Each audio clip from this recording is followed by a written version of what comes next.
Hey everybody, it's Aluna Michaels, Esoteric Astrologer, coming at you to talk about the astrological events of August 2018. Sorry it's a little late because Mercury's retrograde, but okay, today's the 5th as I'm doing this. So let's see, we do know that Mercury went retrograde, and that was at the end of July. It went retrograde like the 25th of July, and it's going to be retrograde until the 11th of, the 18th of August. It goes direct at 11 degrees of Leo. That's why I said that. And, you know, Mercury retrograde is not such a big deal. It happens a lot, but it is such a great time, again, because Mercury is the planet of communication, to be communicating within yourself. I always talk about that.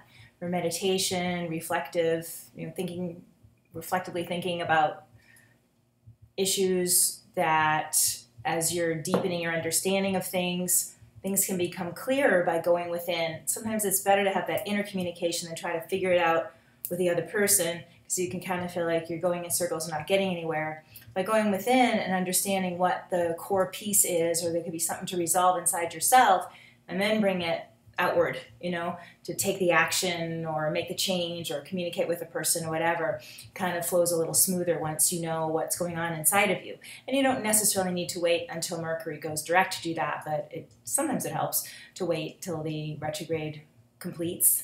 But sometimes you just have an aha moment within, and that helps you move ahead even during the retrograde. But what's also happening, and I think it's just happening today, is, it's going to be basically Monday, Tuesday, the 6th and 7th of August, is Uranus also turns retrograde. Now, the outer planets, really if we say counting Jupiter, Saturn, Uranus, Neptune, Pluto, they all retrograde once a year, go direct once a year, and especially Uranus, Neptune, and Pluto, they're always retrograde half the year. So it's not a big deal that they are retrograde or direct, but it's when they turn around, that period of time can be a little interesting. So Uranus has a lot of links with Mercury. It has to do with thinking and even bigger picture thinking. And Mercury itself is more kind of day-to-day thoughts and things like that. But Uranus is like a real aha that can be a whole breakthrough, breaking a pattern of thought. So especially that Mercury's retrograde too, let's say the first half or so of August, or maybe into the 20th of August, is a great time for, again, that inner reflection, maybe writing, and some revelation comes out of that, some great breakthrough, or dreams can be very telling at that time. And just even being open, like say you meditate during the day, just being open for later in the day to have an aha moment, or to have somebody, even 3 days later, say something to you that's like, oh wow, this is so random, but it puts it together for me, So being able to have that just sort of expecting in an open way, not a clinging way, but some aha to come to you. And that could be a great breakthrough. We've talked about Uranus going into Taurus. It's going to go all the way back into Aries, but that's in a little while. It just goes into Aries for a small period of time, goes back into Taurus then for the full 7 years, because we had that exciting change of Uranus signs, but when it retrogrades, it will go back. But we'll deal with that as it comes, but I've had some questions about that this month. Okay, then on the 11th of August, we have the final eclipse of 3 eclipses we've had. That was really weird to have 3. We had a new moon eclipse in July, and then we had the big total eclipse of the full moon in July 27, and then now we're going into the final eclipse there. It's going to be in Leo. It'll be at 11 degrees of Leo. So the Mercury's retrograding in Leo too. So there's a lot of things with that. Eclipses are always about, again, insights and depth, kind of fit that same pattern of the Mercury and the Uranus retrograde, about looking within and discovering something. And because Sun and Moon eclipse in Leo, the Mercury retrograde in Leo, Leo's got a really interesting balance of being the center of the solar system, because it's ruled by the sun. But, Leo can have a bad reputation of being self-centered, but it's also the warmth of the sun that gives us all life here on the earth, or creates the whole setup of the solar system with the gravitational pull on all the planets. So it's loving, it's giving, and it's kind of like that idea of in the airplane when they say if we lose pressure and the oxygen masks come down, you put yours on first so that you help somebody else, if it's a child or whatever. It's kind of like that idea with all this energy being in Leo. The more you look at yourself, the more you can give to others. So the more you love yourself, the more love you can share with others. So the more you understand yourself, the more you can extend compassion and understanding to others. So making sure you do have quiet time for yourself, or that you're making sure that you're sort of on top of your issues so that you're not unconscious in how you relate to people. It's just that even if it's 15 minutes of quiet time or meditation a day can help you be part, like add to the group, because the opposite of Leo is Aquarius, which is group energy. So when you know yourself, you bring so much to the group. And so there's that kind of idea of I can integrate when I fully bring me to it. So not feeling selfish if you need to take some extra time for yourself and then bring it to make everything better coming out of that. Again, even just 15 minutes or so a day can make create a lot of energy to bring to everybody else. And so even if you're getting overwhelmed by people, if there's family stuff going on or things like that, just being able to say, you can even fake that you had some problem, go in the bathroom for a while or something, or at a big family gathering or something, or just telling someone, I just want to do some quiet reading or whatever, and this is going to make me better, for the group. And if you have a family, maybe when your spouse can take care of the stuff going on for a little bit or something like that. Even at work, if it was to take a little coffee break and just say, I'm going to take a walk around the block and go to the park or something and come back into the environment, just those kind of things make a big difference in general, but especially when these planets are doing that stuff in Leo. The other thing that is quite exciting is that Mars is going to go direct. Yay! We're all waiting for Mars to go direct. Mars is an inner planet. There are, of course, even I mentioned before, outer planets going retrograde, and I threw Jupiter and Saturn in there because they're kind of bridge planets that way about inner and outer. They're less personal of the personal planets because they're getting on the outskirts. But Mars, even though it's an inner planet, that only retrogrades for 2 months, 2 years. Every 2 years, it's going to go retrograde for 2 months. It went retrograde at the end of June, going direct on August 26th. And Mars is a planet of passion and can be anger, but just enthusiastic feelings.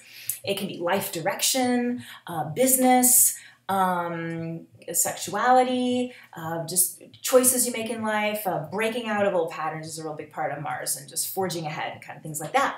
So as it's been retrograde, a lot of people have been saying, oh, their businesses have been slow, or they feel unsure about life direction and feel kind of frustrated. That's where this idea also of things being in Leo, just taking that little bit of time for yourself, you can skirt some of that frustration of the Mars still being retrograde. And when it does slow down to turn direct, if you can keep in mind, it's like, yes, it's going to go direct, but it can be very irritating when Mars slows down. Even though it's going backwards, I think Mars would prefer to go backwards because it's moving than just sitting there, like, And if you can think to yourself, okay, we're going to have these breakthroughs, people are going to get more clear. If you can let go of trying to have answers about stuff, that very last part of August, especially that last week or so, to think, okay, let me have patience, let me know that everyone's a little grumpy, or maybe wait to hash things out with people until that Mars goes forward, which would be on the 26th. Give it a few days, to the 1st of September or something.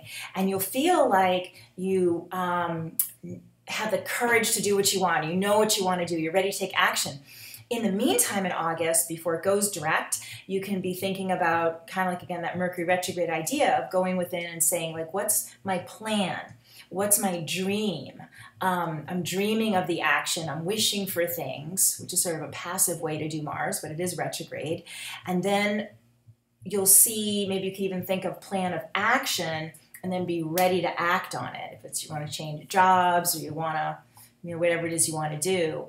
You can feel like there's more momentum in actually doing the thing when Mars is direct. But the retrograde is a good time to be visualizing yourself accomplishing that in meditation. See yourself taking the steps and say, let me rethink that. I think another step would be better, or shift your plan before you even start on it. You could contemplate that, or run it by somebody you trust and then reformulate the plan. And then when you do go ahead and do it, it's really streamlined. So that's a good thing about the Mars turning direct. For those of you who want to know, Mars is going direct at 28 degrees of Capricorn.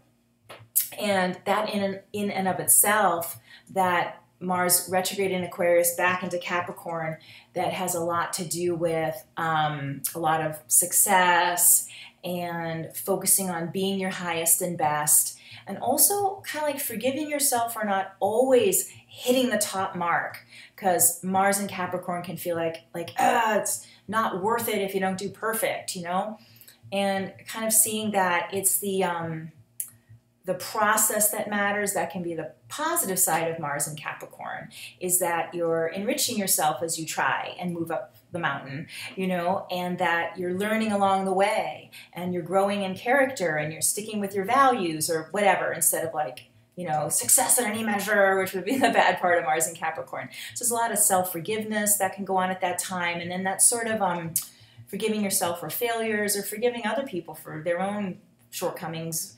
It kind of unburdens you so you can go up that mountain towards your success when Mars does go forward, without this baggage of, why didn't I do it earlier, or I always mess it up, or this person's a jerk or something. So it's a good time for forgiveness. And then Mars will go back into Aquarius, which is really good with working with the groups and your desires being aligned with the group and working together as a unit, whether that's in a family or relationship or work stuff, or even aligned with your day-to-day self, with your higher self, can be part of that Mars in Aquarius. So that's, and Mars goes back into Aquarius on,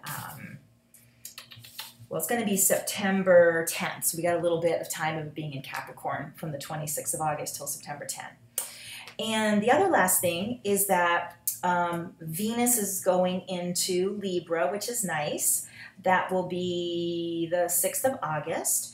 And, Venus is the planet of love, and Libra, of course, is all about relationships and balancing needs in relationships. And people's hearts can be extra open to new relationships or to cooperation within relationships. The one little caveat is when Mars does turn direct at the end of the month, it's, let me see. I want to make sure of this. Venus will be squaring Pluto at the time. And Pluto is connected to Mars in some way, about kind of frustrations of when we put it with Venus, it can be my need versus your need.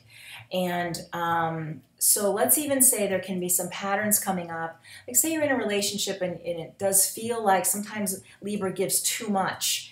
And when it squares Pluto, it's like, no, I won't give that much, and you're always, and here's that Mars retrograde going direct again, and the idea that somehow we can all get our needs met, or there's a cooperative element. We haven't seen how that's going to come together, but it will. But sometimes people can feel very all or nothing if Pluto's going to square Venus, and this always happens to me, or love stinks or something. It's like, so if you get in an argument with somebody or in a new relationship, like cut it some slack for a week or so till we get maybe early September if something comes up.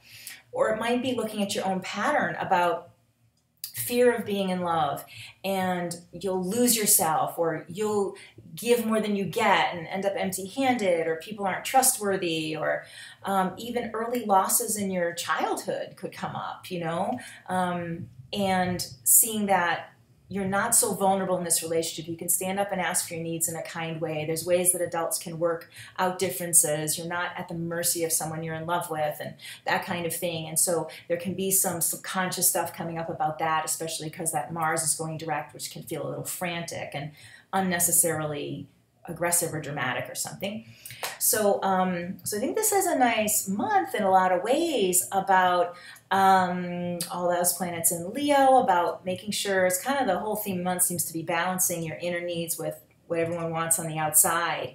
And the more time you do take within, you have these insights like, oh, that's why I got triggered by this person or this experience.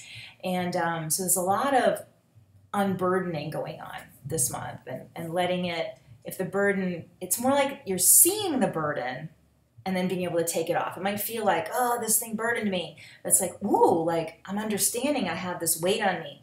Kind of like if you go to the chiropractor and you don't realize your neck is out and they do something, it's like, oh, I didn't know I had that. My neck was hurting until I move it different. So keeping in mind that the people aren't making these things happen, it's illuminating something's already in your consciousness, ready to heal and ready to lift off your mind or soul, whatever. So I hope you have a great month of August. And if you want to get a session with me, my website is lunamichaels.com, or it's 248-583-1663 if you want to call or text. And I'll see you in September, and bye-bye for now.